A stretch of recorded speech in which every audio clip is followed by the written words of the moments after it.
First of all, is just a quick question about Natalie Bjorn and Erin Cuthbert on availability for tomorrow and the weekend.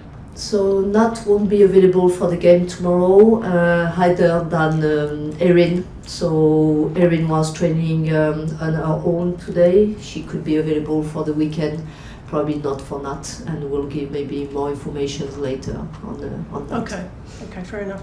And with Roma, what can we expect tomorrow? What do you think? They play quite a different style, I think. I think Roma is a team who likes to play football. They like to have the ball. I think they try to build up from the back line with the keeper. I think probably coming into the game tomorrow they have nothing to lose, so they will probably come with a lot of desire and wanted to win the game. So we can expect again a tough game, and we will have to perform at our best. And the league system, the way it's working, is very much like the men's Champions League now. How have you found the format? Do you enjoy it being like this? There's a bit less jeopardy maybe early on, but then there's more teams to play basically. Yeah, so the new format in the Champions League you are talking about, yeah. So I really like this new format. I think the competition is high. As you can see now, we have more and more teams and clubs who are able to compete at the highest level, and I think the competition is high, and that's what we are looking forward. So for me, that's a really new, good format, and we are really happy to be in that new format. And playing like different styles basically. For you as a head coach, that must be more exciting. Yeah, I think so. That's what I would say. Playing different clubs, different teams from different countries, having more not like prediction on the results. And as you could see in the different games we had from the beginning, sometimes we had some surprising results, and some teams were able to compete against the best teams. And I think that's what we want to see. Brilliant. So Millie, what's it been like for you? What do you like as a spectator? Because you've had to sit on the bench and watch against Barcelona and Everton. Are you a good spectator? I think you have to be. I mean, no one's going to enjoy spectating. It's not where you want to be as players, and I wouldn't expect anything less from any other player. You want to play. You're at one of the best clubs in the world, and I think every individual, you never set out to be sitting on the bench. That's no one's mentality. I don't know any player that has that mentality, to be honest, in any sport. But listen, it's a team sport, and I think we have a very big squad with a lot of talent, a lot of depth, and everyone's fighting for their position, and it's no different for any other individual. And the standards are high, and to win everything it's going to take everyone, so everyone just has to stay together and do their part for the team.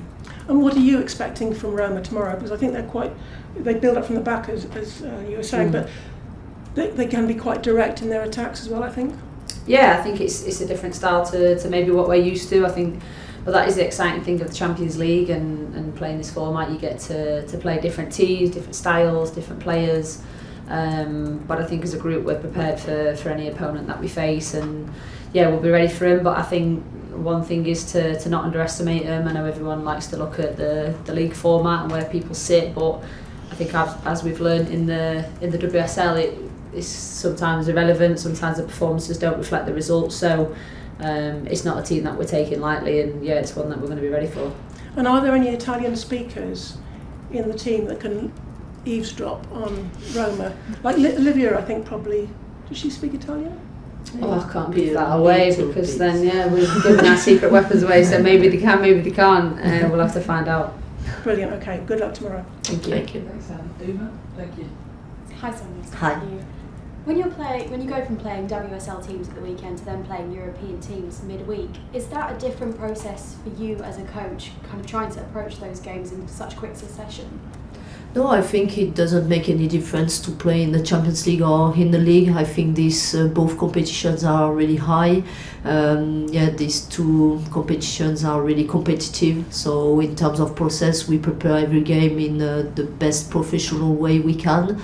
I think it's just good, because as competitors we want to play as many games as we can, and it's good to have quick turnarounds. And you're in a relatively unfamiliar position, of course, off the back of the defeat to Everton. For you as a coach, what's it been like speaking to players in the dressing room and trying to rally everyone's spirits before this game? I think what is important in this situation is to analyze the performance. What is difficult, it's like even if the result is not the one we wanted to have on the weekend, and our job is to make sure we win the games because we want to compete and to fight for trophies. As much as I said that, I think if you analyze the performance, I think the performance was not a bad performance. The statistics, we had the ball, we created a lot of chances, and the only thing right now is like we are creating chances, but we are probably not scoring them. And right now what is important is for the players to stay confident. I'm fully confident, I know the quality I have in the squad. Sometimes when you start to overthink about things, maybe you struggle a little bit more, so we need to stay natural, we need to keep working, maybe in some more details than before, and we need to make sure we keep the connections on the pitch, and we are going to create for sure, and now it's more like to have this killer instinct in front of the goal. Thanks, Sonia. And Millie, for you in the dressing room and for the rest of the players and yourself, is there a real sense that you guys want to get back out there and just go again now? I think there is after any game that we play, and I think from the outside there's probably been more noise from the outside and a little bit like, oh my God, Chelsea lost a game than from the inside. I think for us, we know where we're at, we know what we stand for, we know the qualities that we have, and listen, we're all human. Like, you know, it's the games are getting harder and harder, and I think sometimes you have to give the opposition a little bit more credit than they probably get. Teams are getting better, it's harder to score, it's harder to keep clean sheets, it's harder to win. And it's not always necessarily about the top teams dropping points. It's, you know, giving the credit to opposition where it's deserved, and that is just the beauty of the game. I think it's credit to the women's game and the WSL. There's no, you know, the gaps are getting closer and closer, and for us, obviously, we never go into any game with the mentality to get anything other than 3 points and a good performance. But it happens. It's part of football. For us, it's not a crisis. There's, you know, so we don't behave in any other way than if we'd have won the game. We just go back out there, we get training again, we keep the morale up, and we stick together and we bounce back, and there's no time to dwell because we're playing in the Champions League tomorrow. Thank you. Best of luck. Thank you. Thanks, Emma. I think everyone's been quite shy on Zoom, but would anyone like to ask a question? Amy. Jump in, please, Lydia. Hello. Millie, I know that Sonia said the other day that you were frustrated when you said that when you found out you weren't playing against Barcelona. I was flicking through the last time you were kind of on the bench, like 3 times in 4 games, and I had to go back, you know, quite a few years. I just wondered how, you know, is it a concern to you? Have you spoke to Sonia and kind of had that conversation about your position at the moment in the team? Listen, it's part of football. Again, it's probably one of those situations where, you know, it's an unusual situation, and I think obviously that sparks conversation and opinions from the outside. But again, I think, you know, I know where I stand. I think Sonia knows where I stand, and yeah, you just have to keep working hard every day. That's the price you pay for being at a top club and playing with world-class players around you, and everyone's competing. No one's position is secure, no matter what your role is within the team. So yeah, it's just about keeping the right mentality, getting back out there, and like I said, it's going to take a squad to win every trophy that we want to win this year. Yeah, and also I guess having that, you know, you have the captain's armband on and adapting to still play that role, like that's still quite an important part of your day-to-day, I suppose, as well, that you have to focus on. Yeah, 100%. You don't just, you know, with or without the armband, I always remain the same anyway, and I have done since the first day I signed for this club. So yeah, my role really doesn't change in that, and you know, my behaviours towards you know, coming in every day, my mentality to train, you know, I want the team to succeed, I want my players to succeed, and yeah, you still have to do your duties, but yeah, with or without the armband, I would still do that anyway.